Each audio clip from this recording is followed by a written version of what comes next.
여러분 안녕하십니까? 뉴스투데이 제주입니다.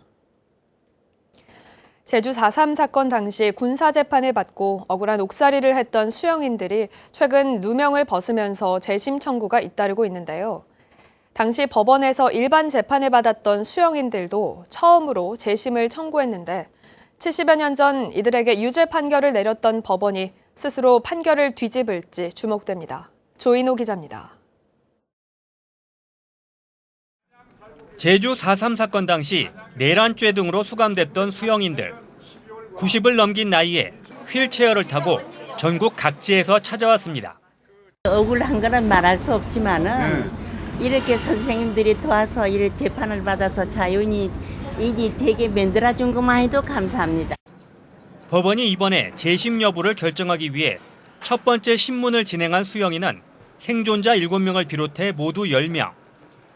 4.3 당시 법원에서 일반 재판을 받았지만 고문으로 허위 자백을 했다는 수영인 3명도 처음으로 포함됐습니다. 72년 동안 내가 가슴을 품어서 살아있기 때문에 법정에 와서 법관한테 지원이 말하고 싶어서 재심 청구를 한 겁니다. 재판부는 군사재판을 받은 수영인들은 지난해에도 무죄 취지의 공소기각 판결이 내려진 만큼 재판을 빨리 진행하기 위해 진술을 녹화한 영상을 제출하도록 했습니다. 하지만 일반 재판을 받은 수영인은 정식 재판 절차를 거쳤던 만큼 검찰과 변호인이 법정에서 직접 신문하기로 했습니다. 법정에서 직접 증언을 하실 예정입니다. 당시 얼마나 많은 고문이 있었는지에 대해서. 그래서 저희는 희망하건대 군법회의 재심뿐만 아니라 일반 재판 역시도 그 재판의 불법성을 입증할 수 있지 않을까. 4.3 당시 군사재판을 받은 수영인은 2,500여 명, 일반 재판을 받은 수영인도 1,300여 명에 이릅니다. 고령의 수영인들이 하나둘씩 세상을 떠나고 있는 가운데 법원이 하루빨리 잘못된 재판 결과를 바로잡아야 한다는 목소리가 높아지고 있습니다. MBC 뉴스 조인호입니다. 제주 4.3 특별법 개정을 위해 4.3 단체와 시민사회단체, 공공기관과 정당 등이 공동행동에 나섰습니다. 제주 4.3 특별법 개정 쟁취를 위한 공동행동은 제주도 의회 앞에서 기자회견을 열어 제21대 국회 개원에 맞춰 특별법 개정 작업에 도민 역량을 모으기 위한 범국민적 기구 형태로 조직을 확대하고 출범을 선언했습니다. 4.3 단체와 제주도, 정당과 시민사회 등 124개 기관과 단체가 참여한 공동행동은 21대 국회에서 여야가 공동으로 4.3 특별법 개정안을 발의하기 바란다며 정부와 야당의 전향적인 입장과 협조를 촉구했습니다. 최근 도내 케이블 방송사인 KCTV 제주 방송이 직원들에게 실적을 앞세워 사내 행사 참여를 강요해 논란이 일고 있는데요. 문제가 외부로 새나가자 내부 고발자를 찾으려는 회장 발언까지 나오면서 파문이 커지고 있습니다. 김항석 기자입니다. KCTV 제주방송의 송년 행사장. 여직원들이 검은색 원피스를 입고 무대 위에서 율동을 하며 노래를 부릅니다. 또 다른 직원들은 몸에 달라붙는 다소 민망한 의상을 맞춰 입고 콩트를 진행합니다. 대부분 직원이 자신의 의지와는 상관없이 사실상 강제적으로 참여했는데 장기자랑 호응도에 따라 그의 성과금 액수가 달라지기도 했습니다. 강압적인 그러니까 그 준비함에 있어서 안 하면 안 되는 분위기였다는 거죠. 거기는 회장이 다 법이기 때문에 그게 회장이 마음에 들잖아요. 그러면 이제 거기서 뭐 보너스가 뭐 30%, 뭐 50%까지 그걸 막 박수로 인도도 하고 막. 직원들은 한 달에 한 번씩 지역 목사를 초청해 1시간가량 진행하는 사내 예배에도 참여해야 했습니다. 참여는 자율이지만 강압적인 분위기에 거의 모든 직원이 참여했고 직원들은 찬송과 노래 공연을 따로 준비하기도 했다고 털어놨습니다. 한 명이라도 떨지 마라 이런 식으로 공지가 왔었거든요. 근무 끝나고 나서 전화기에 뭔가 가서 이제 막 연습을 하고 막 그러거든요. 아무래도 좋아하지 않겠죠, 직원들이. 직원들에게 TV와 인터넷, 알뜰폰 등 자사 상품 이용을 강요하고 이용 실적에 따라 성과급을 차등 지급했다는 소식이 미디어 비평지를 통해 보도되자 회장은 내부 고발자를 찾으라고 직원 조회에서 지시하기도 했습니다. 내부의 적한 사람이 외부의 적 측면보다 무섭습니다. 이 적은 제가 어떻게 찾겠습니까? 우리 사업 여러분들이 찾아주세요. 전문가들은 직원들에 대한 자사 상품 이용과 사내 행사 참여 강요는 공정거래법 위반과 직장 내 괴롭힘에 해당할 수 있다고 보고 있습니다. 직원들을 상대로 이런 전근대적인 행위를 자행하고 있다는 점에서 문제가 아주 심각하다고 생각합니다. 권력 남용이 가능했던 내부의 불평등한 구조나 제도상의 문제 이런 것들을 개선해야 재발이 방지될 수 있다고 생각합니다. KCTV 측은 이번 논란과 관련한 인터뷰를 거절한 가운데 송년 행사 장기자랑은 직원들이 자발적으로 준비했고 사내 예배는 올해부터 중단했다고 서면으로 답변해왔습니다. MBC 뉴스 김항섭입니다. 김태엽 서귀포시장 내정자의 음주운전 논란과 관련해 김 내정자가 관내 사업체 대표 등과 술을 마셨던 불법 건축물에 대한 행정 절차가 진행됩니다. 서귀포시는 서귀포시 대정읍 모 관광지 안에 허가 없이 건축된 건물을 현장 확인하고 원상 회복 명령 사전 예고장을 발부하기로 했습니다. 김 내정자는 당시 불법 건축물 여부는 몰랐다고 해명했습니다. 제주 연안에는 멸종 위기종인 남방 큰 돌고래들이 무리를 지어 서식하고 있는데요. 최근 주둥이에 비닐이 감기거나 그물 등에 꼬리가 잘린 것으로 보이는 돌고래의 모습이 잇따라 포착되고 있습니다. 이소연 기자가 보도합니다. 멸종 위기종인 남방 큰 돌고래들이 바다 위로 힘차게 솟구쳐 오릅니다. 그런데 자세히 살펴보면 돌고래 주둥이에 하얀 비닐이 덮여 있습니다. 바닷속에 떠다니는 비닐 쓰레기에 주둥이가 감긴 겁니다. 힘겹게 무리를 따라 헤엄치는 또 다른 돌고래는 꼬리 지느러미를 잃었습니다. 돌고래 연구단체가 돌고래 무리를 관찰하는 과정에서 발견됐는데 폐어구나 스크류 등의 지느러미가 잘려나간 것으로 추정됩니다. 보트 스크류 같은 데 부딪히게 되면 깊이 파여서 들어가는 종류의 상처가 많이 나고요. 폐어구나 낚시줄 같은 것들이 감겨서 이렇게 깊게 파고 들어가는 형태의 상처들이 나기도 하거든요. 제주시 구자읍 김영리에서 구조됐다 죽은 돌고래를 부검해보니 위에서 두꺼운 비닐과 끈등이 나왔습니다. 지난해 제주 연안 바다에서 수거된 해양 쓰레기는 3년 전보다 49% 증가한 16,000여 톤. 남방 큰 돌고래는 지느러미에 해조류를 감고 헤엄치며 노는 습성이 있는데 분해되지 않고 떠다니는 플라스틱 쓰레기가 돌고래 생존에 큰 위협이 되고 있는 겁니다. 떠다니는 버려진 폐허구에서 이제 이렇게 가장 취약하고요. 그 다음으로는 이제 이런 비닐이라든가 이렇게 하다가 우연찮게 이제 섭외하는 경우도 있고요. 최근에는 돌고래 체험 관광이 성행하면서 돌고래 무리에 지나치게 가까이 접근하거나 드론으로 근접 촬영까지 진행해 돌고래 서식 환경은 갈수록 좁아지는 상황. 돌고래가 안심하고 헤엄칠 수 있도록 체험 관광 규정과 해양 쓰레기 감시 시스템 정비가 시급합니다. MBC 뉴스 이소연입니다. 급증하는 해양 쓰레기 문제가 심각해지고 있는 가운데 수매 단가가 상향 조정됩니다. 서귀포시는 조업 중 인양한 해양 쓰레기 수매 사업을 위해 수협과 위수탁 협약을 맺고 사업비 3억 원을 투입해 올해부터 폐어구와 로프 등 수매 단가를 작년보다 50% 상향했다고 밝혔습니다. 최근 3년 동안 서귀포시가 수매한 해양 쓰레기는 540톤입니다. 잡곡에 대한 수요가 늘면서 기장쌀을 재배하는 농가가 늘고 있는데요. 예년에 비해 품질이 현저히 떨어지면서 농가들은 올해 공급된 종자에 문제가 있다며 반발하고 있습니다. 박주연 기자입니다.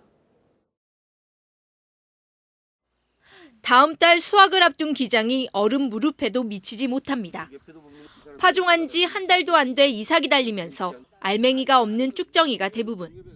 파종한 지 50여일이 된 기장은 보통 60-70cm 정도로 자라지만 이 밭에는 3분의 1 크기에도 미치지 못하고 있습니다. 키가 30cm에도 미치지 못해 기계 수확도 어려운 데다 수확을 해도 생산량이 얼마 안 돼 갈아엎은 농가도 있습니다. 농가들은 코로나19 때문에 올해 처음으로 미국산 종자를 파종했는데 이 같은 상황이 빚어졌다며 농협이 공급한 종자에 문제가 있다고 주장합니다. 중국산만 쓰다가 미국 종자는 원래 처음이니까 어떻게 검증 자체도 안 된 상태에서 지금 받아가지고 실증 재배를 하는 상태니까. 농가 70여 곳과 올해 기장쌀 재배를 계약한 성산농협이 현장 조사에 나섰습니다. 정확한 피해 규모를 밝히지 않은 농협 측은 중국 종자를 파종한 일부 농가들에게서도 비슷한 현상이 관찰됐다며 파종 시기 기온이 평년보다 낮아 나타난 현상이라는 입장입니다.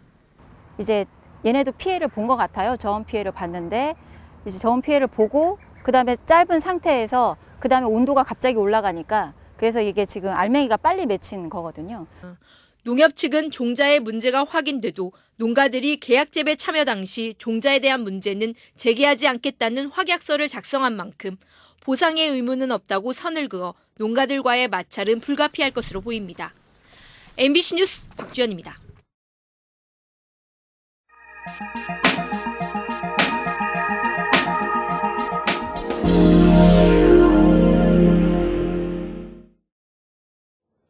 빅데이터는 금융과 통신 등 다양한 분야에서 사용되는데요. 경찰이 유동인구와 날씨, 또 112 신고 등 빅데이터를 이용해서 순찰 노선을 바꿔봤습니다. 범죄 예방에 얼마나 효과가 있었을까요? 양관희 기자가 보도합니다. 지금까지 경찰은 그동안 쌓아온 경험과 주민 요청 등을 바탕으로 순찰을 해왔습니다. 소위 감으로 순찰 노선을 잡았습니다. 빅데이터가 말하는 순찰 노선은 어떨지 경찰이 통신사와 대학의 도움을 받아 분석했습니다. 112 신고 내용과 시간대별, 성별 유동인구, 온도와 습도 같은 날씨도 활용했습니다. 분석 결과 차이가 있었습니다. 기존 순찰 노선은 빅데이터가 말하는 범죄 발생 우려 지역과 다소 차이가 있었습니다. 빅데이터가 추천한 순찰 노선은 범죄 발생 우려 지역을 위주로 새롭게 짜였습니다. 경찰이 보유하고 있는 112 신고 빅데이터를 활용하여 보다 신속한 현장 대응과 범죄 예방을 위한 효율적인 순찰 방법을 찾아내기 위해 빅데이터가 추천한 노선을 순찰했더니 보다 효율적이었습니다. 범죄 발생이 줄어든 겁니다. 빅데이터 추천을 받은 5곳은 다른 지역보다 절도 발생이 8% 줄어들었습니다.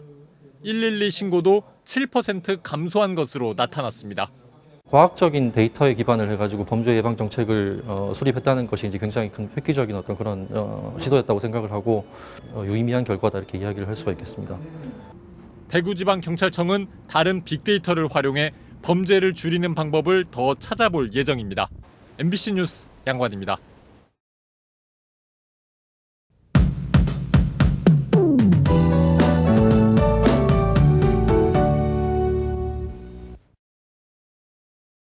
오늘은 하늘빛이 흐리겠습니다. 오후부터 차차 구름 많겠는데요. 다시 장맛비 소식이 있습니다. 내일 오후부터 비가 내리기 시작해 남서부 지역을 중심으로 내리겠고 밤에는 전 지역으로 확대되겠는데요. 모레까지 이어지겠습니다. 예상되는 비의 양은 내일까지는 5에서 20mm로 예상됩니다. 기온은 어제와 비슷하거나 조금 낮겠는데요. 오후부터는 구름 사이로 강한 햇볕이 내리쬐겠습니다. 자외선 지수 나쁨 수준 보이는 만큼 외출할 때는 자외선 차단제나 모자를 잊지 마시기 바랍니다. 미세먼지 농도는 보통 수준으로 공기는 깨끗하겠습니다. 다음은 자세한 지역별 날씨입니다. 현재 기온 북부와 남부 20도, 서부 19도, 동부 18도로 어제보다 조금 낮겠습니다. 낮 최고 기온은 북부와 남부, 동부가 27도를 보이겠고요. 서부가 25도로 예상됩니다. 오늘 도서 지역은 흐리겠고 현재 기온 21도 선에서 출발하고 있습니다. 해상에는 안개를 주의하셔야겠습니다. 내일까지 제주도 전해상과 남해 서부 먼바다에 안개가 끼겠는데요. 항해나 조업하는 선박은 주의하시기 바랍니다. 오늘 아침 제주공항에는 구름 많은 가운데 항공편은 정상 운항되고 있습니다. 주간 날씨입니다. 비는 목요일까지 이어지겠고요. 주말에는 맑은 날씨를 보이겠습니다. 날씨였습니다. 경기도 이천 물류센터 공사장 화재 사고 이후에도 도내 공사장 안전 확보는 여전히 미흡한 것으로 나타났습니다. 제주 소방안전본부가 건설 공사장 32곳을 대상으로 조사한 결과 소화기 등 임시 소방시설과 누전 차단기 등을 설치하지 않는 등 위법 사항 56건을 적발했습니다. 소방안전본부는 적발된 사항에 대해 기관 통보와 조치 명령 등의 행정 처분을 하고 개선이 필요한 17건은 현장 시정 조치했습니다. 코로나19 여파로 인한 지역 경기 침체로 법원에 개인 회생과 파산을 신청하는 사례가 늘고 있습니다. 대법원에 따르면 올 들어 4월 말까지 제주지방법원에 접수된 개인 회생은 403건으로 지난해 같은 기간보다 8% 늘었고 개인 파산도 212건으로 17% 늘었습니다. 특히 개인 회생과 파산 신청은 코로나 사태 이전인 1월에 135건에서 4월에는 172건으로 석 달 만에 27% 늘었습니다. 제주교육희망지원금을 지급받는 학생이 7만 5천 명으로 잠정 집계됐습니다. 제주도 교육청은 지난주 각 학교별로 제주교육희망지원금에 대한 신청 동의서를 받은 결과 휴학 또는 유예 학생 330여 명을 포함해 지원 대상이 7만 5천여 명으로 집계됐습니다. 교육당국은 다음 주부터 학부모가 직접 해당 학교를 방문해 선불카드를 수령하도록 할 방침입니다. 2021학년도 대학 수학능력시험 6월 모의평가가 오는 18일에 실시됩니다. 한국교육과정평가원 주관으로 열리는 이번 모의평가는 등교 개학 이후 처음 실시되는 것인데 도내 고3 재학생과 졸업생 등 6,700여 명이 응시합니다. 이번 모의평가는 학교 방역 지침에 따라 점심시간을 기존 50분에서 70분으로 연장해서 시행합니다. 한편 부산시 교육청에서 주관하는 전국 연합학력평가가 내일과 18일 각각 고2와 고1 학생을 대상으로 실시됩니다. 코로나19 여파 속에서도 올해 제주를 찾은 국내외 관광객이 400만 명을 돌파했습니다. 제주도 관광협회에 따르면 최근 하루 2만 5천 명이 넘는 관광객이 제주를 찾으면서 지난 13일 기준 올해 누적 관광객은 401만 명으로 집계됐습니다. 올해 1월의 경우 120만 명을 넘었지만 코로나19 여파로 2월에는 62만 명, 3월에는 48만 명으로 줄었지만 4월에 54만 명, 5월에는 76만 명으로 반등세가 이어지고 있습니다. 코로나19 여파로 휴관했던 공영 관광지가 이번 주부터 재개관됩니다. 제주도는 이달 초 단체 여행객 확진으로 개관이 2주간 연장된 민속자연사박물관과 해녀박물관, 도립미술관 등 공영 관광지를 오는 18일부터 제한적으로 개방한다고 밝혔습니다. 당분간 코로나19 방역을 위해 시간당 입장객 수를 제한하고 사전 예약제 방식으로 5명 이하 개별 관람만 허용하며 이달 말부터는 개방 확대를 검토할 계획입니다. 제주도 내 해수욕장이 다음 달 1일 개장됩니다. 제주도는 다음 달 1일부터 8월까지 도내 11개 해수욕장을 운영하기로 하고 올해는 코로나19 확산을 막기 위해 일부 해수욕장에 한해 시행했던 조기 개장과 야간 개장은 하지 않기로 했습니다. 또 각 해수욕장에는 방역관리요원을 배치해 마스크 착용과 파라솔이나 텐트 사이 2m 이상 거리 두기 등 방역 수칙을 준수하도록 할 방침입니다. 뉴스투데이 제주를 마치겠습니다. 시청해주신 여러분 고맙습니다.